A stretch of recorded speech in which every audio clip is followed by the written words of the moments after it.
Bueno, buenas tardes a todos. Antes que nada, agradecerles por participar de esta actividad que venimos organizando desde el Sindicato Médico con los compañeros de Ovejas Negras para un tema que nos parece de vital importancia poner sobre la agenda y que ya está un poco sobre la mesa, pero nos parecía que era bien importante empezar a darle difusión y trabajarlo desde el colectivo en conjunto con las organizaciones civiles, y es por eso que estamos todos acá. Hago una introducción igual a la actividad. Primero que nada, agradecer al Sindicato Médico del Uruguay por esta oportunidad y coorganizar esta actividad. Bueno, nos parece como una señal política interesante que, bueno, en medio de este contexto en el que estamos, en este momento histórico, de debate de una ley integral para personas trans, es una señal linda la de que estemos organizando esta actividad, más aún viendo los discursos reaccionarios también que se empezaron a ver en las últimas semanas con respecto a las personas trans y a las identidades trans, ¿no? Con discursos que quieren volver a veces a la patologización, a volver a tratar a las identidades de género disidentes. Bueno, desde la categoría de la patología queremos justamente no ir a más, seguir avanzando en derechos, no retroceder ni un pasito para atrás.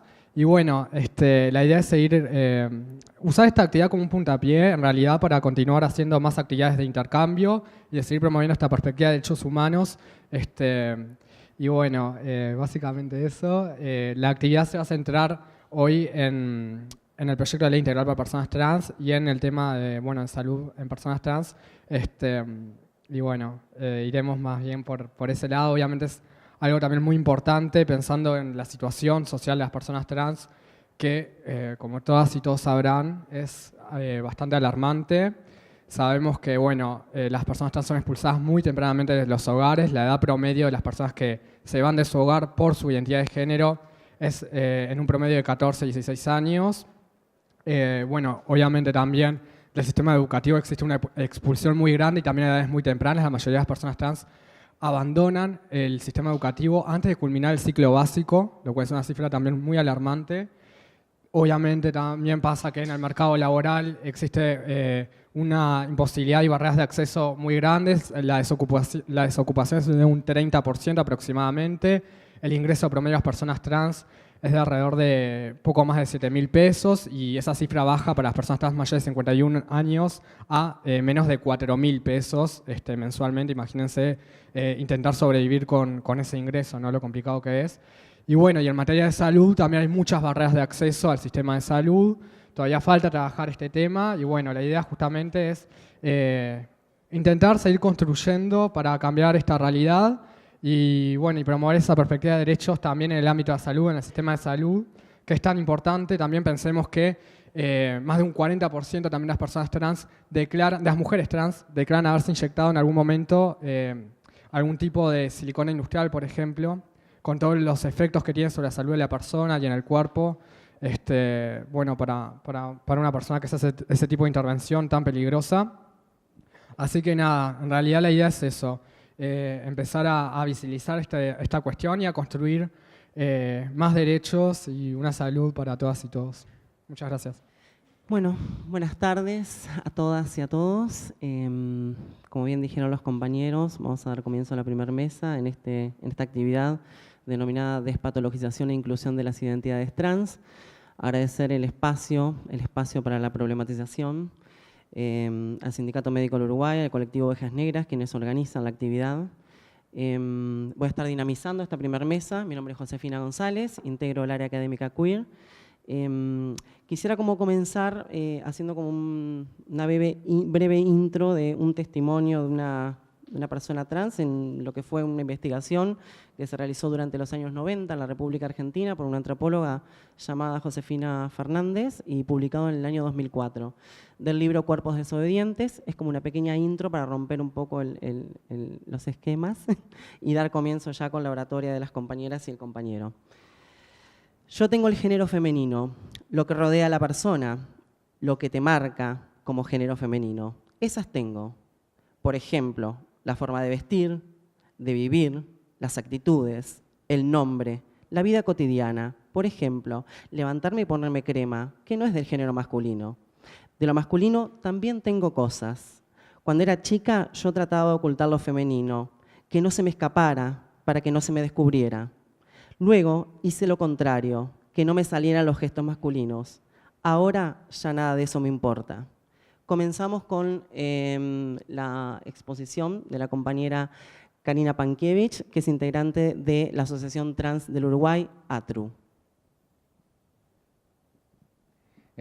Buenas tardes a todas y a todos, un placer estar con ustedes. En estos momentos estoy presidiendo la presidencia de ATRU, Asociación Trans del Uruguay, una de las asociaciones más viejas del Uruguay, con voz y propiedad y con experiencia de más de 30 años de activista, trabajando en el área de campo con población trans. Hoy voy a hablar como una persona sobreviviente de esa época y una persona que participó en lo que fue en el proyecto de ley integral para personas trans. Es fundamental que se conozca la historia desde un comienzo, porque si no contamos bien la historia, no puede tener un buen final. Entonces hay gente que se piensa que este proyecto de ley integral en el cual estamos trabajando y luchando para que se apoye en el Parlamento, tiene sus miedos. Hay personas que piensan que van a caer como paracaidistas personas a querer tener acceso a esa ley. Quiero que sepan que cuando empezamos a trabajar en el proyecto de ley, dice que toda persona nacida en el territorio nacional del Uruguay va a tener la posibilidad de acceder siempre y cuando se cotejen sus datos en el Ministerio del Interior, se cotejen que en época de dictadura y nacidas incluso hasta el año 1975, tienen la posibilidad de acceder a esa reparatoria, que no es una pensión, como se dice, es un reparo al daño que nos hicieron durante la época de dictadura y postdictadura.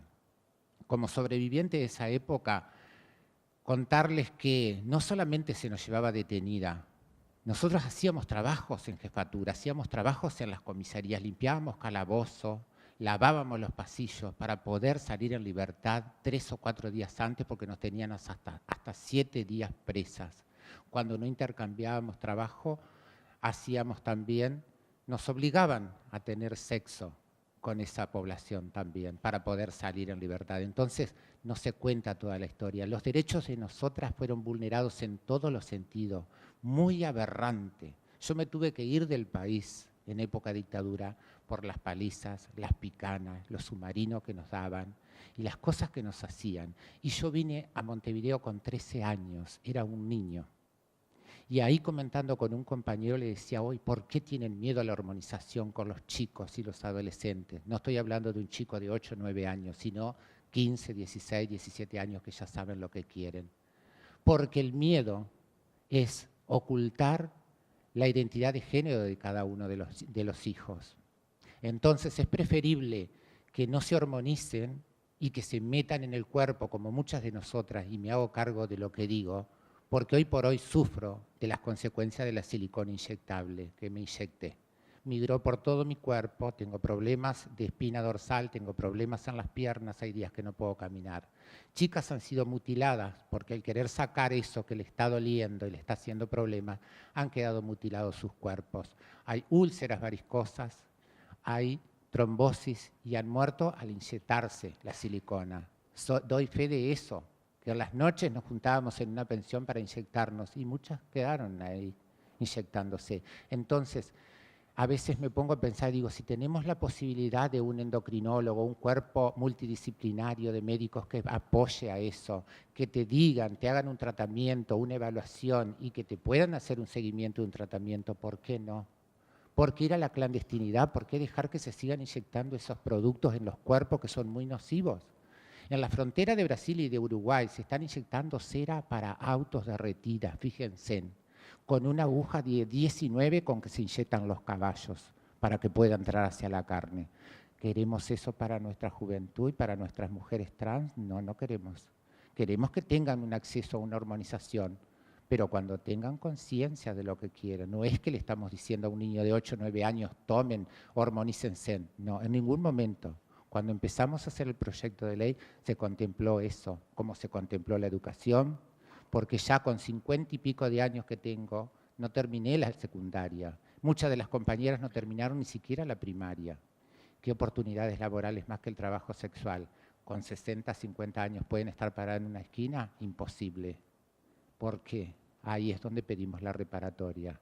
Porque contemplamos que a las nuevas generaciones se les dé trabajo, se les dé capacidades de estudio, becas para poder estudiar, una ayuda psicológica, una ayuda hormonal para que puedan lograr sus cuerpos y su apariencia, y a las personas de nuestra edad, que ya tenemos más de 50 años, se nos repare en algún modo todo ese daño que se nos hizo, porque es un debe que tiene el gobierno para con nosotras. No teníamos otras oportunidades ni otras opciones. Y hoy por hoy, como presidenta de la Asociación ATRO del Uruguay, quisiera que el trabajo sexual no estuviera contemplado dentro de las aristas de las posibilidades de trabajo. No elegimos prostituirnos, elegimos ser mujeres. Y se nos tiene que respetar nuestra identidad de género, se nos tiene que aceptar en los cupos laborales, tenemos que seguir estudiando porque sin educación no accedemos a buenos puestos laborales. Y eso lo sé después de 35 años de activista. Ojalá hubiese tenido esta mentalidad y este apoyo de todas las personas que nos están apoyando hoy para saber en aquel entonces lo importante que era un estudio, lo importante que era sentirte protegida de tus aspectos, de tu familia. Por eso les conté, 13 años tenía cuando me vine de mi casa, porque avergonzaba a mi familia siendo lo que era. La luché, capaz era mi destino ser activista, por eso estoy aquí hoy, por eso estoy luchando después de 30 años, no para mí, sino para todo el colectivo de nuestras compañeras, y que para las generaciones que van a venir no pasen por lo que nosotras pasamos. Fue muy duro, muy duro. Fueron épocas que a veces el volver para atrás te hace más daño que al dejarlas de costado. Entonces a veces digo, no soy rencorosa, pero soy muy memoriosa. Por eso pido que ustedes escuchen la otra voz, porque si dicen a mis hijos no me los tocan, mis derechos tampoco. Muchas gracias.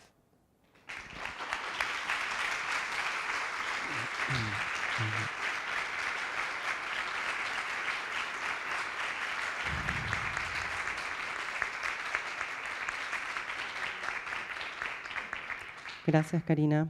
Vamos a continuar. Le vamos a dar la palabra a Sofía Santa Cruz. La compañera es integrante del colectivo Ovejas Negras. Bueno, buenas tardes. Primero que nada, agradecer a todas las personas presentes.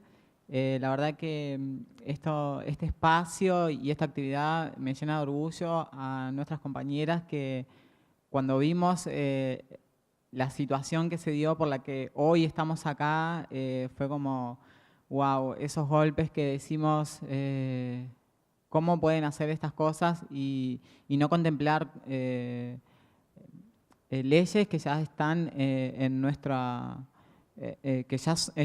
marco, que es la no discriminación, ¿sí? Y bueno, y sobre este proceso del proyecto de ley integral, decir que bueno, fue un trabajo en conjunto donde no muchas veces se dio que la sociedad civil organizada, todos los colectivos de la diversidad sexual se creara a través del Consejo Nacional de Diversidad Sexual este espacio para poder hablar de nuestras cuestiones, hablar de cuáles son las situaciones en las que estamos, nuestra realidad, que es una realidad de emergencia social, donde el promedio de vida hoy de las personas trans es de 40 años. Eso realmente es como un dato que realmente debe que alarmar a toda la sociedad, porque esto indica el nivel de vulneración en el que hemos estado inmersas por las razones de discriminación, por los estereotipos, por no ser las personas que deberían ser, simplemente por elegir nuestra identidad, por nuestra autopercepción. Todo eso nos genera todo este cúmulo de vulneraciones que termina dejándonos como único lugar posible de poder ser el trabajo sexual.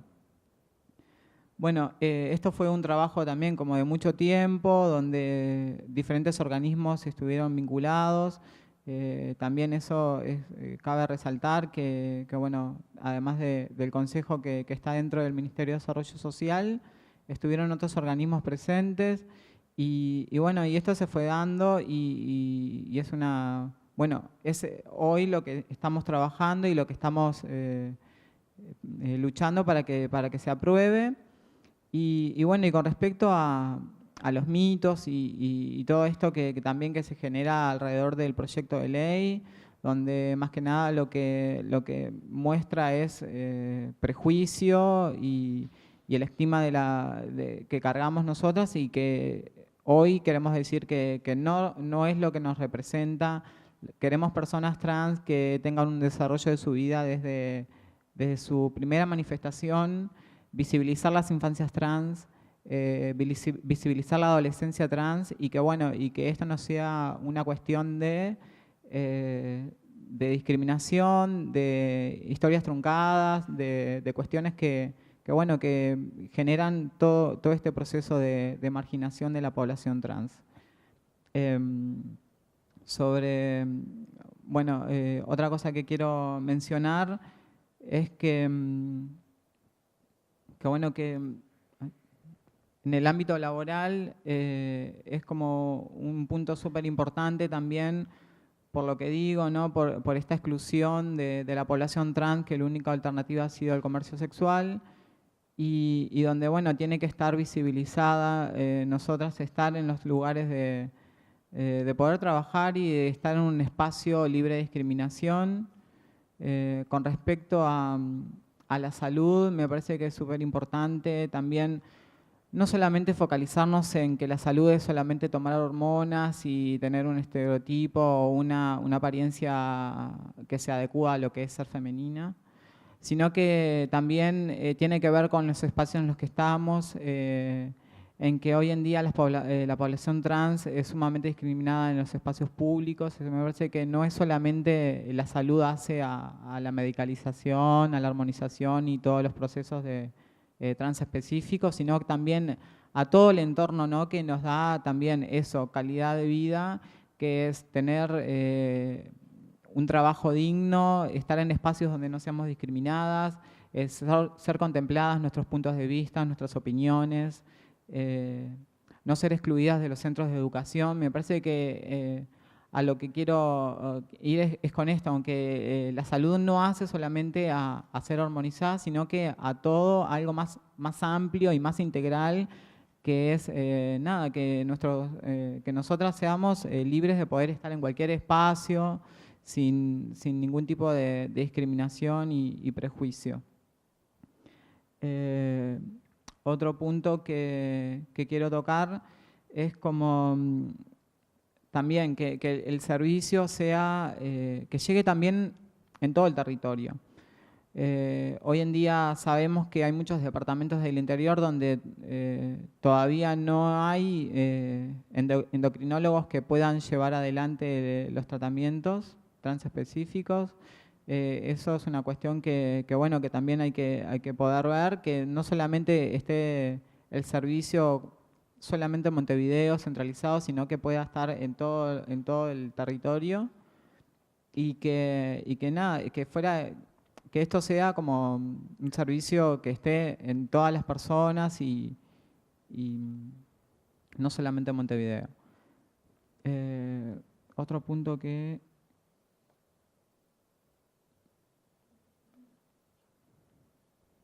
Bien, es relacionado con, bueno, ¿de dónde se sacó todos estos datos? Es de un censo que se hizo, ¿sí? Y bueno, y eso en realidad lo que muestra también es que estamos invisibilizadas en los espacios de esto, de recabar datos, y donde se tuvo que hacer un censo específico para poder saber qué es de nuestras vidas, en cuál es nuestra situación. Lo que queremos con este proyecto de ley es también que la variable de identidad de género esté en todos los censos.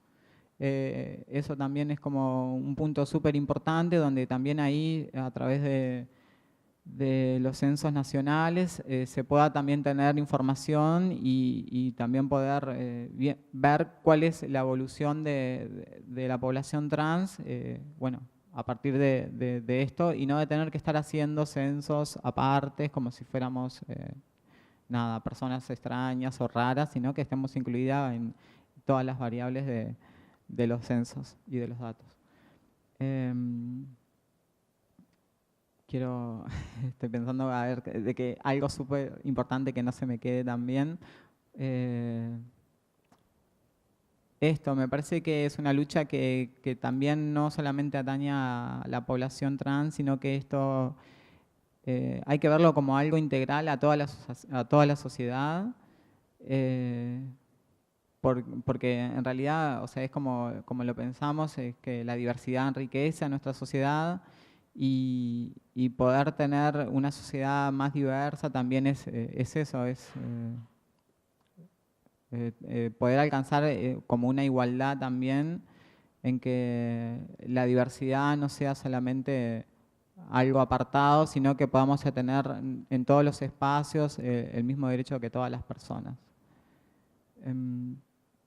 Bien, creo que por ahí sería y bueno, y más que nada agradecer el espacio y bueno, si también hay preguntas y eso creo que después va a haber como otra instancia. Nada, súper contenta de que puedan tener, no sé, todas las preguntas que quieran hacer también. Vamos a estar ahí como para también generar ese ida y vuelta.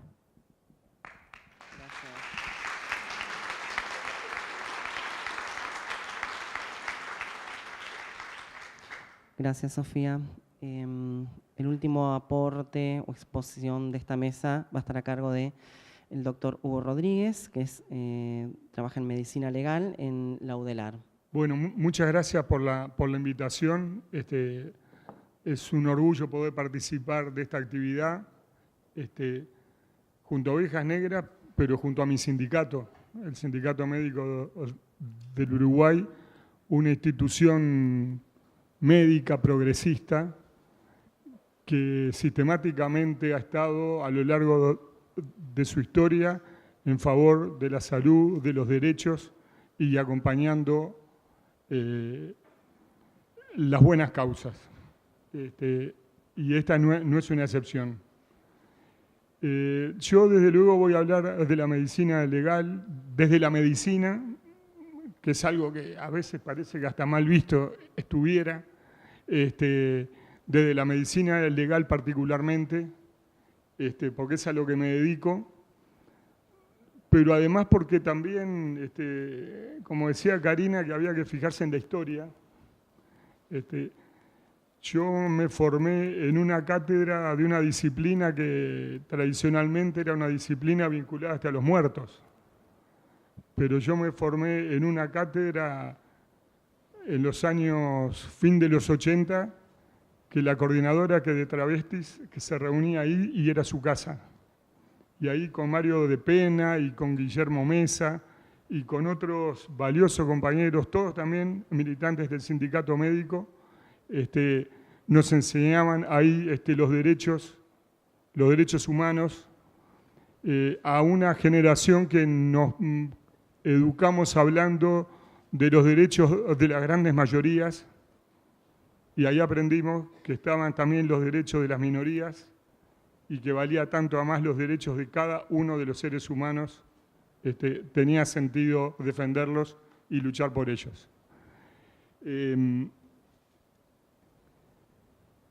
Yo quiero señalar que leí el proyecto de ley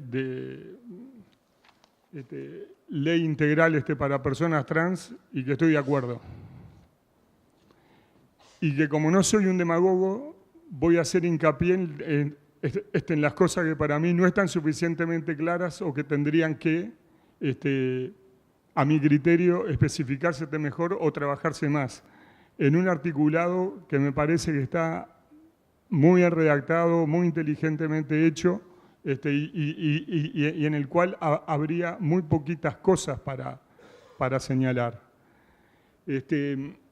Hay una cuestión a la que también Karina hizo alusión al principio, pero que yo pienso que hay que verlo, que es que establece una definición tan amplia de la categoría trans, que luego cuando menciona una cantidad de beneficios en las acciones afirmativas, dice, bueno, pero entonces basta que cualquiera diga, mira, yo en este minuto me siento trans y por lo tanto quiero integrar ese porcentaje de beneficio. Eso habría que capaz que trabajarlo un poquito más para que no no se pierda el objetivo central, que es efectivamente generar políticas que beneficien a las personas que deben ser beneficiadas, de qué es lo que la ley en definitiva quiere. El tema de la cuota es un tema opinable.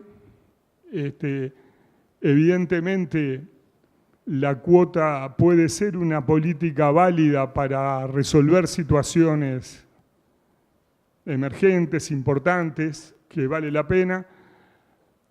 Hay veces que uno piensa también que se imagina que si todas las personas, los distintos grupos que pueden ser o estigmatizados o dejados de lado o perjudicados, tienen una cuota que no de más que el 100%, el total, ¿no?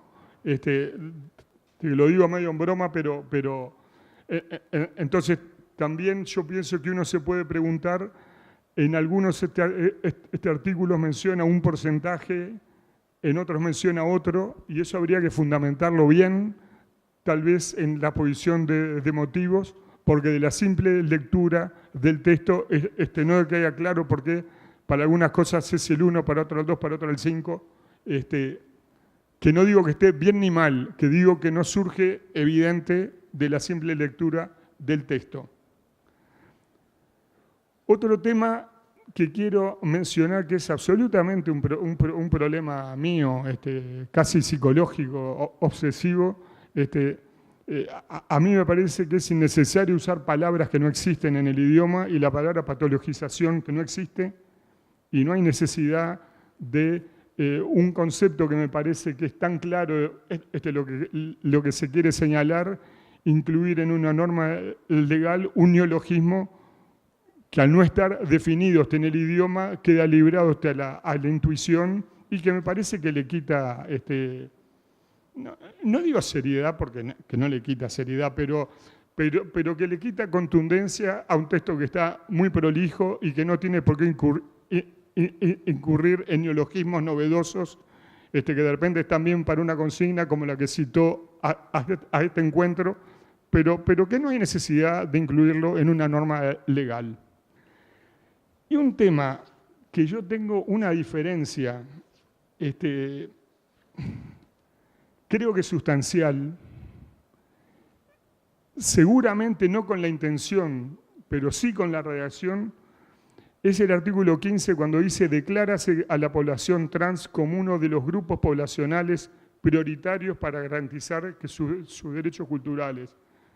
Yo creo que los derechos culturales y los derechos humanos de cualquier generación, no hay grupos prioritarios para garantizárselo, hay que garantizárselos a todos, por igual. Todos los seres humanos son iguales. Por lo tanto, yo elegiría otra formulación que no señalara que es más prioritario un grupo que otro, porque realmente no lo creo así, y creo que la importancia de la doctrina de los derechos humanos es considerar a cada persona titular de la dignidad y del conjunto de los derechos humanos. Y para terminar, los temas de la salud, que es de lo que me dijeron que tenía que hablar.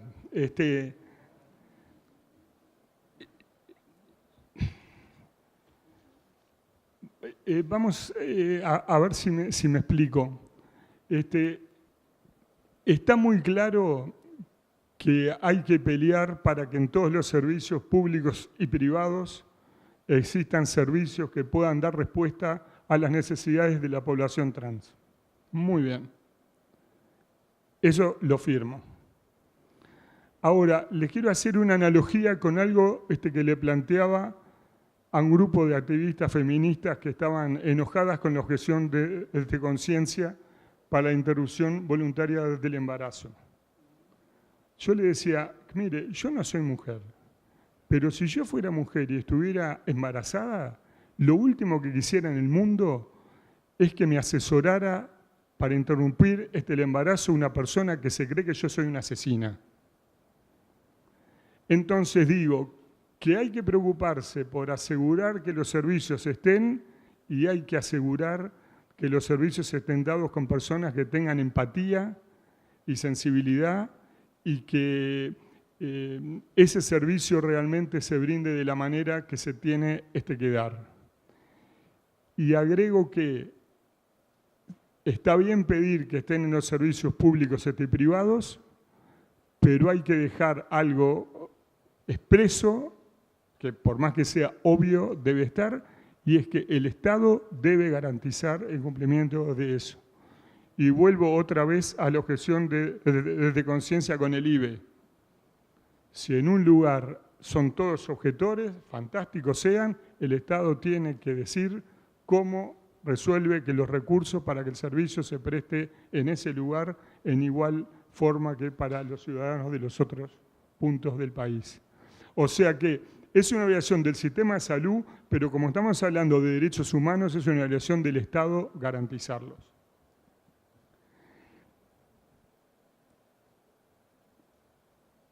Y por último está el tema de los niños, niñas y adolescentes. Desde luego, yo no voy a estar todos los días enseñando en la facultad la doctrina de la madurez progresiva y venir acá a decirle, no, pero con las personas trans no, vamos, de que cumplan los 18 años y después hablamos. Que lo que no entiendo es por qué en la ley no establece claramente y no se remite a lo que se tiene que remitir, que es al artículo 11 bis de la Convención, que fue agregado por la Ley de Defensa de Salud Sexual y Reproductiva, que dice, y leo, todo niño, niña o adolescente tiene derecho a la información y acceso a los servicios de salud, inclusive los referidos a la salud sexual y reproductiva, debiendo los profesionales actuantes respetar la confidencialidad de la consulta y ofrecerles las mejores formas de atención y tratamiento cuando corresponda.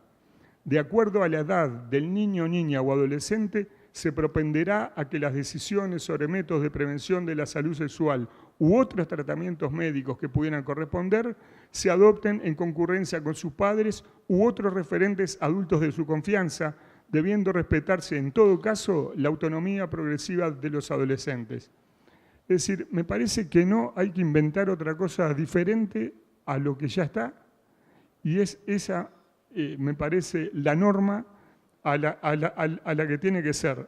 También, que vuelvo al IBE, porque es una analogía linda, en el primer proyecto de esta ley, que se aprobó, en el primero mandaban a la guerra a los adolescentes, porque por la ingeniería parlamentaria que requería los votos, ponían para mayores de 18 años. Entonces, este mismo Parlamento que había hecho una ley para garantizar estos derechos de los niños, niñas y adolescentes no valía para la interrupción voluntaria del embarazo, que podía ser una indicación particularmente importante para los adolescentes o para los niños. Entonces, creo que en realidad, existiendo una norma tan clara, la ley haría bien en remitirse a ella, porque no hay mucho más que explicar. En todo caso, alguien explique por qué no aplicaría para las personas trans. Y por último, una cosa antipática, porque que no me gusta terminar con todo lindo. En medicina existe el consentimiento informado, o sea, los médicos solo tenemos derecho a hacer cosas sobre el cuerpo de la gente si la gente está de acuerdo, si eso coincide con sus valores y con su proyecto de vida. Pero los médicos no somos personas que hagamos cualquier cosa que los pacientes quieran. Si hay un paciente que tiene gripe y dice, yo me quedaría más tranquilo si me sacaste un pulmón, yo digo, bueno, que sáqueselo usted, yo no se lo voy a sacar, ¿no? O sea que también hay que encontrar un razonable equilibrio en el sentido que los tratamientos médicos y los tratamientos quirúrgicos tienen un costado que pueden ser derechos y tienen otro que se llama indicaciones, contraindicaciones, riesgos y una cantidad de valoraciones en los cuales tienen que ser dialogados en una relación clínica madura, que no de iguales, porque no hay nada más diferente que un médico y un paciente, pero sí es de personas con iguales derechos y que puedan dialogar y llegar a consensos. Bueno, esto es lo que le quería plantear. Muchas gracias. Bien. Gracias. No sé si vos querías, Karina, hacer una aclaración antes de hacer como un redondeo de la mesa.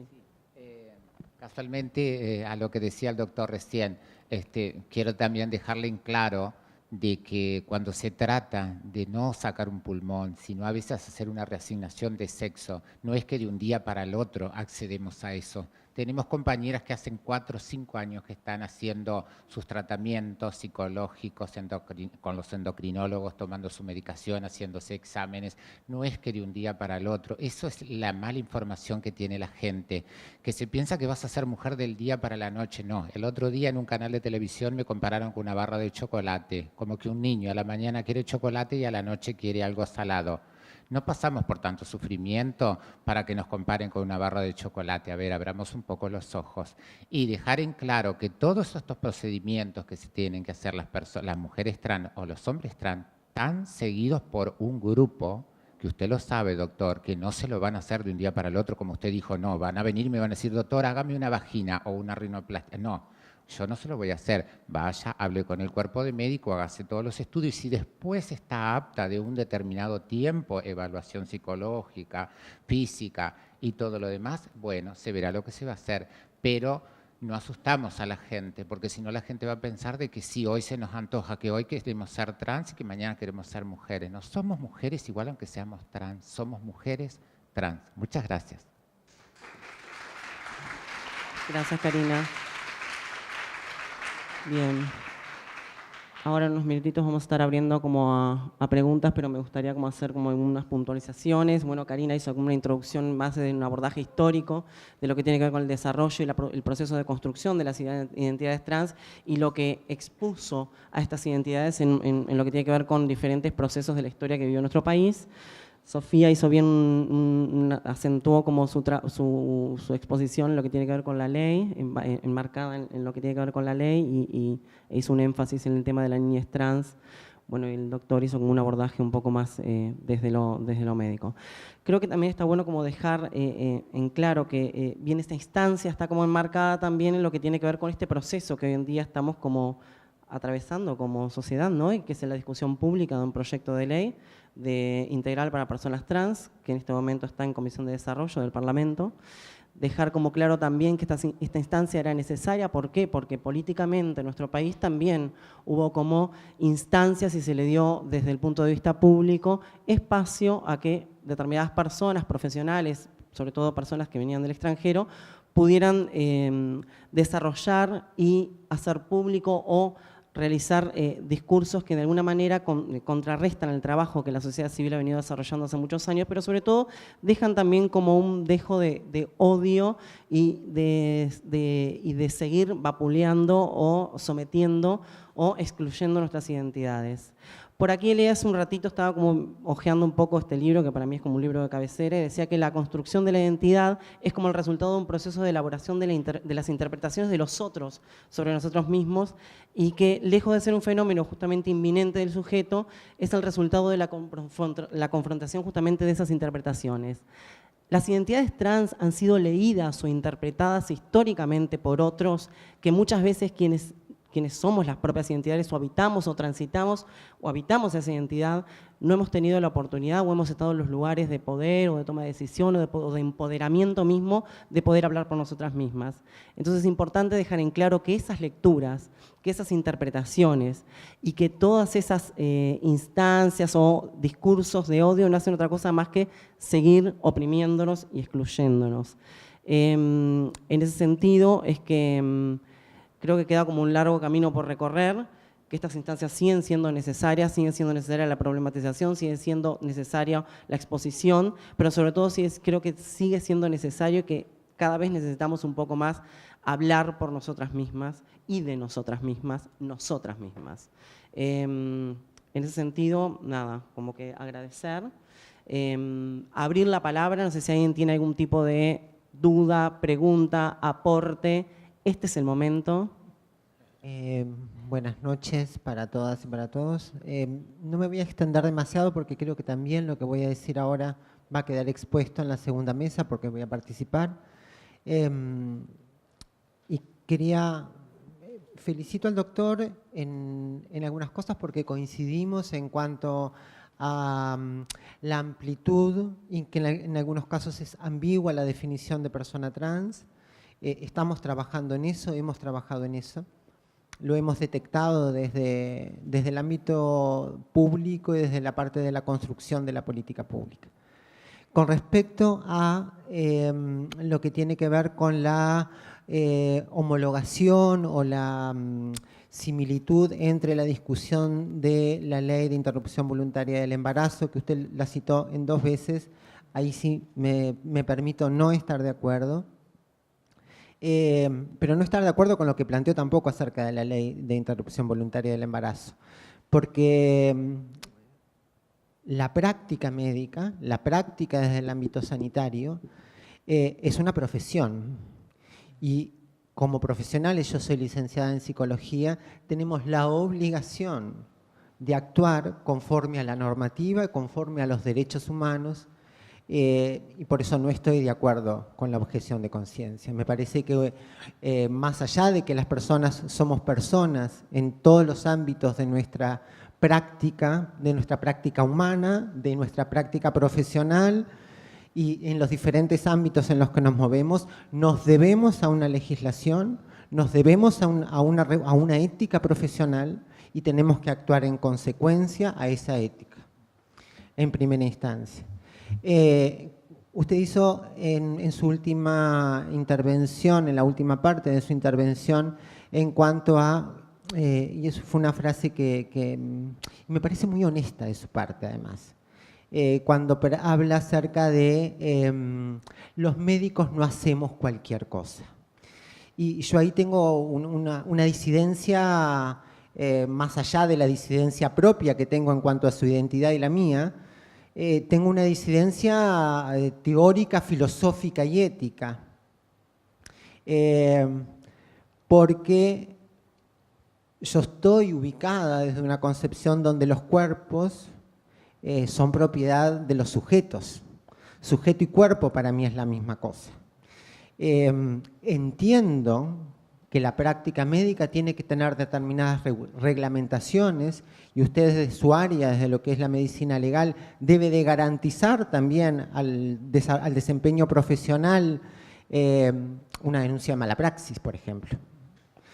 Pero me parece que ahí tenemos que empezar a dialogar un poco más acerca entre el ámbito del usuario, el espacio del usuario y el espacio del profesional. Y eso me parece que tiene que ver con los acuerdos y entender los profesionales en el ámbito de la salud, desde cualquier disciplina de la salud, que la propiedad y la decisión de lo que alguien vaya a hacer sobre sus cuerpos, en definitiva y en última instancia, siempre debe ser una decisión del usuario. Nunca última instancia debe ser una decisión médica o una decisión psicológica. Entonces me parece que ahí podemos como afinar ese tema de decir, bueno, los médicos no seguramente ni quienes nos desempeñamos en el ámbito del OPSI tampoco debemos hacer cualquier cosa. Si a mí un paciente me pide que lo acompañe en terminar con su vida, seguramente yo no lo voy a poder hacer. Pero tengo que evaluar algunas decisiones y bueno, y acá no estamos, en cuánto le afecta a esa persona, cuál es mi ámbito de decisión y hasta qué punto eso tiene determinada implicancia para el desarrollo vital de esa persona. Porque la identidad es el eje clave del desarrollo vital de los seres humanos. Gracias. Yo tengo una duda, pero antes de pasar a comentársela, creo que, vinculado a lo que tú dijiste, ¿cómo te llamas? Marcela. Que estoy de acuerdo que en realidad los profesionales tienen una obligación profesional, valga la redundancia, de ejercer bien su trabajo, más allá de las cosas que cada uno crea. Pero eso es un ideal. Lamentablemente, eso no existe. Entonces creo que la ley tiene que, en algún punto, reconocer que por más que ese es el ideal, en la práctica no se da. Y hay buenos profesionales que hacen eso y hay malos profesionales. Y el Estado en ese sentido lo que tiene que hacer, me parece, es, como decía el doctor, garantizar que los servicios se den en el ámbito público y privado, pero además controlar que quienes dan esos servicios también estén capacitados, para lo cual me parece a mí formarlos, como hacen en el Samboa, ¿no? Gente a la que ya se la formó y bueno, demuestran buenos resultados. Ese era un comentario para empezar. La duda que tengo en relación a la ley es en la parte de los niños, justamente. Hablaban de la autonomía y la madurez progresiva que tienen las personas, que tienen los niños. Yo no entiendo hasta qué punto la ley permite la reasignación de sexo hasta que se concrete. No, creo que la información, enseñar, informar, son métodos que los niños pueden progresivamente ir asimilando para formar su conciencia. Pero me parece que una reasignación de sexo es como demasiado invasiva para alguien que todavía tal vez tiene dificultad por su pronta edad para asimilar conceptos. Entonces, ¿qué es lo que dice la ley en cuanto a esto de los niños? Es mi duda. Por más de que después tarde un par de años y se concrete, ¿qué propone la ley? ¿Permite la reasignación de sexo en niños, en adolescentes? ¿Cómo es eso? Esa es la duda que tenía. Gracias. Muchas gracias por los comentarios de Graciela. Que no es el tema central, pero quiero tomarme 30 segundos por el tema de la objeción de conciencia. Es un tema muy interesante. Por ejemplo, para mí, que estoy de acuerdo con la interrupción voluntaria del embarazo, también estoy de acuerdo que si alguien considera que interrumpir un embarazo va contra su moral, pueda exonerarse de hacerlo siempre y cuando asegure que otra persona lleve adelante ese acto médico. Porque lo interesante de la objeción de conciencia no es cuando en un país son mayoría los buenos se hacen leyes buenas. También en un país pueden ser mayoría los malos y hacen leyes malas. Y la objeción de conciencia que no se inventó para el aborto, se inventó para no ir a la guerra. Entonces, es un tema que vale la pena de pensarlo de una manera global y no en un punto concreto, que por otra parte, desde ya digo que desde el punto de vista de la ética médica, solo es aceptable, repito, solo es aceptable cuando se asegura que otro profesional pueda hacer ese acto médico sin someter a ningún daño y a ningún riesgo a la persona del objetor. Cuando la objeción de conciencia se hace porque no le pagan el acto médico, bueno, eso no es objeción de conciencia, eso es un delincuente, es otra cosa. Yo estaba hablando de la objeción de conciencia verdadera como categoría ética que existe en todo el mundo y que por supuesto también es discutida en todo el mundo. Y el otro tema que también quiero tomarme un minuto para comentar, porque efectivamente yo que tomé el riesgo que de no preparar nada, imprimí unas cositas, unas leyes y eso, pero entonces soy impreciso cuando hablo. Si yo dije que los médicos no hacemos cualquier cosa, ya me equivoqué, porque muchas veces sí hacemos cualquier cosa, ¿no? Como los psicólogos seguramente y los más profesionales. Yo no quise decir lo que dije, de que el objetivo de mis palabras era otro, era decir que los médicos no podemos guiarnos en la máxima de onda, el cliente siempre tiene razón. Y entonces viene el paciente, viene el usuario y lo que digas te lo hacemos. Tenemos que colocarnos en un lugar tan lejos del autoritarismo médico como de la demagogia. Y eso se llama asertividad. Y eso es lo que yo pensaba que tenía que ser. Y es para lo cual uno puede ir al médico, porque para conseguir que hagas lo que uno quiere, que no necesita, puede ir a otro lado, digamos. Con los niños, bueno, el proyecto no dice cosas muy diferentes a los de la ley. Yo lo que criticaba era que no se remitía que directamente está una norma que ya está introducida en el Código de la Niñez y la Adolescencia. Yo no la encuentro acá, pero no lo quiero hacer perder tiempo. 17, gracias. Lo que el proyecto dice es, todas las personas mayores de 18 años podrán, conforme a la presente ley, acceder a intervenciones quirúrgicas totales y parciales y o tratamientos integrales hormonales para adecuar su cuerpo, incluida su genitalidad, de acuerdo a su identidad de género autopercibida, sin necesidad de requerir autorización judicial o administrativa.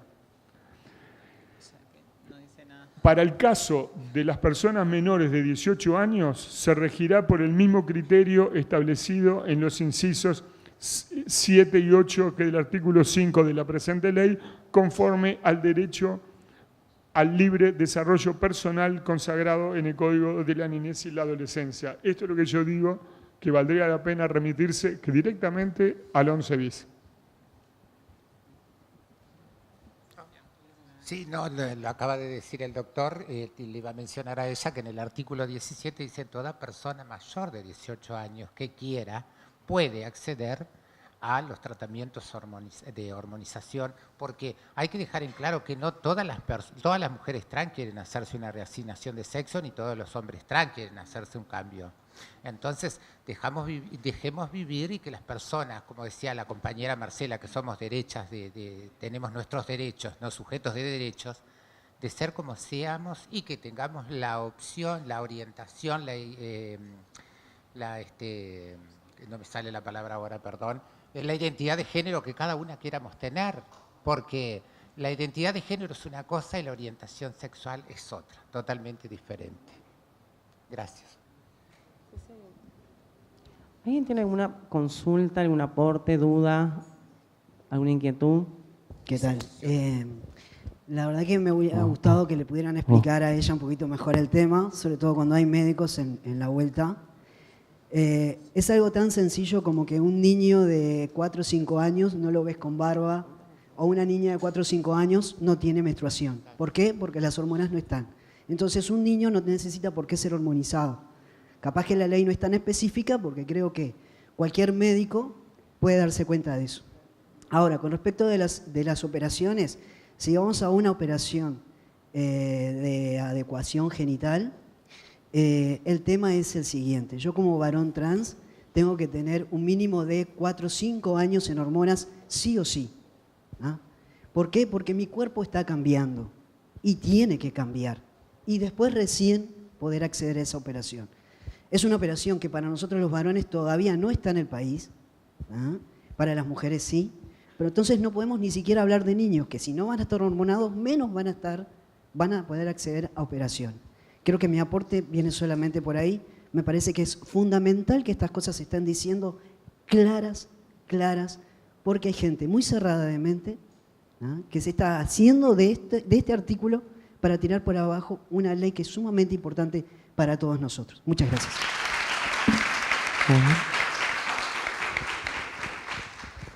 Buenas noches. Antes que nada, felicitarlos por las excelentes exposiciones, por el valor del trabajo, por todo lo que han pasado, por la historia cruda que tienen que vivir y que enfrentarse con ustedes y con los medios.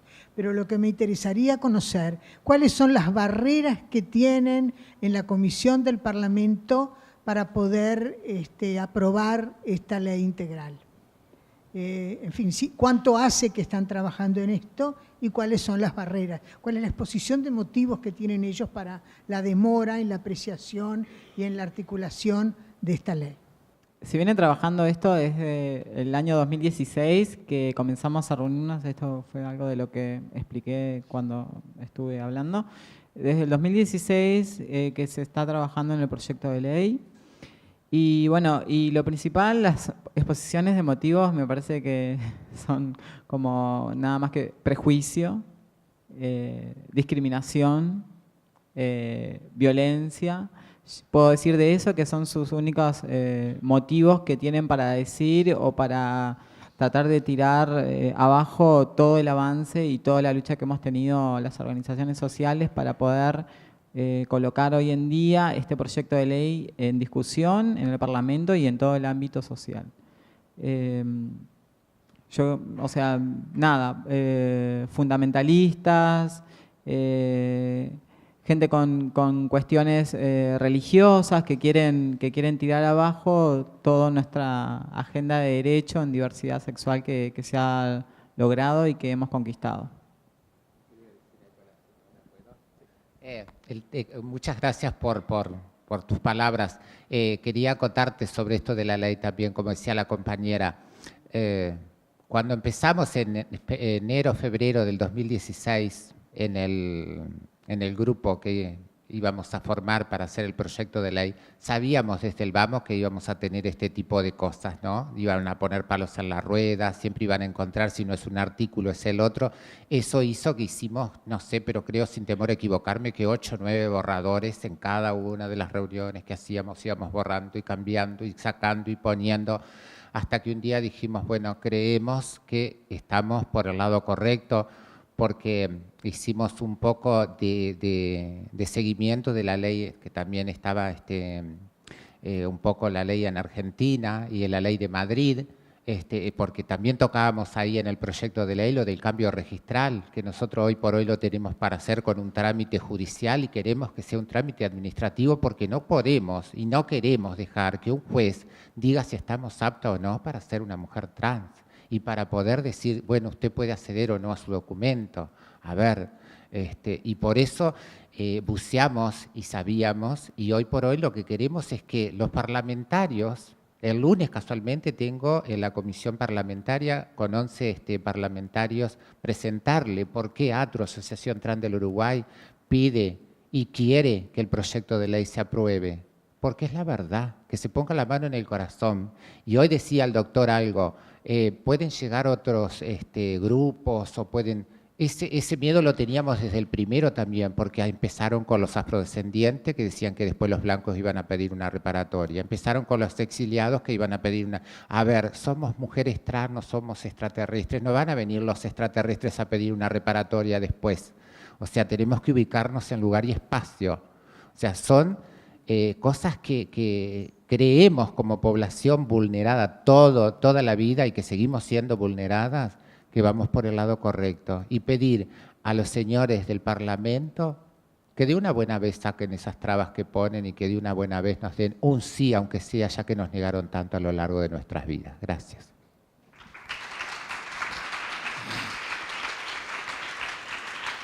¿Alguna otra pregunta, aporte? Sí. Que más allá de la generalidad de la autonomía progresiva, en esta población es aún más importante. Porque los datos del censo lo que nos brindan es que su expulsión promedio del hogar es de 16 años. Entonces estamos hablando de adolescentes que sus padres no cumplen con las obligaciones de la patria potestad. A ver, ¿qué podríamos haber hecho como mecanismo, teniendo la normativa vigente? Haberle quitado la patria potestad a los padres porque no las cumplen, y empezar, en realidad, procesos de institucionalización. Pero no queremos generar procesos de institucionalización. La línea que hay de trabajo hacia infancia y adolescencia es no generar procesos de institucionalización. Entonces, si usábamos eso, en realidad retrocedíamos por un lado. Y después son dos cosas que me parecen como muy importantes también es... Me gustó mucho la intervención de Hugo, hemos participado varios de los que está acá en la elaboración del proyecto. Yo creo que siempre los proyectos son mejorables, sobre todo mejorables si no atacan, mejorables, ¿no? No atacan la centralidad del proyecto. Estaría bueno que capaz que esos aportes, pudieras hacer un borrador de alguno de esos aportes para acercar a la Comisión de Población y Desarrollo, porque quiero remarcar esto y con esto cierro. Es muy importante que la ley se apruebe, de verdad lo digo.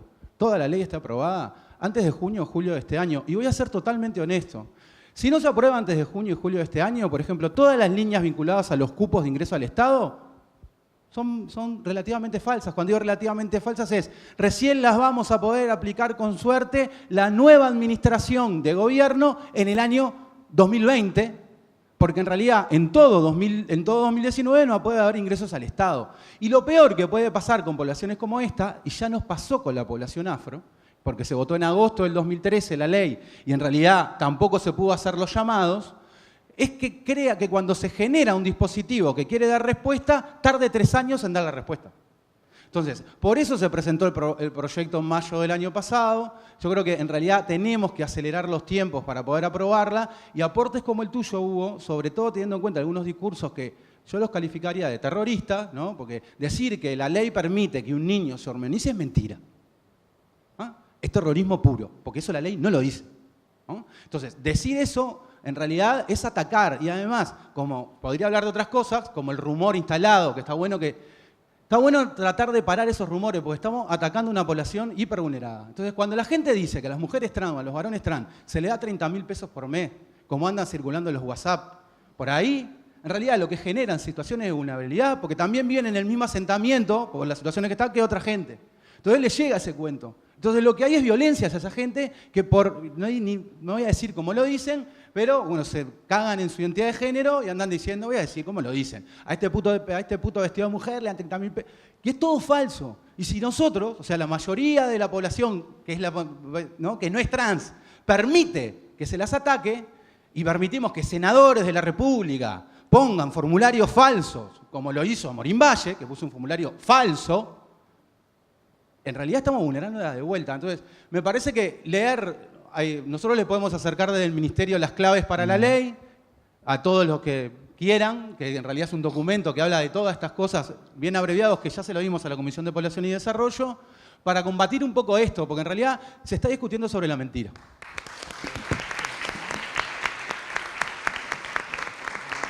Creo que para ir cerrando, bueno, justamente es dejar como agradecer nuevamente la instancia y la necesidad de seguir problematizando sobre eso, sobre todo porque las identidades trans siempre han sido leídas también desde la ciencia, pero sobre todo desde la medicina, desde el pathos. Entonces es como necesariamente hay que hacer como un recorrido histórico y una revalorización de todos esos testimonios, esos recorridos de personas que han habitado la identidad, que puedan haber expresado o haber dado testimonio en primera persona para de alguna manera deconstruir eso y problematizarlo.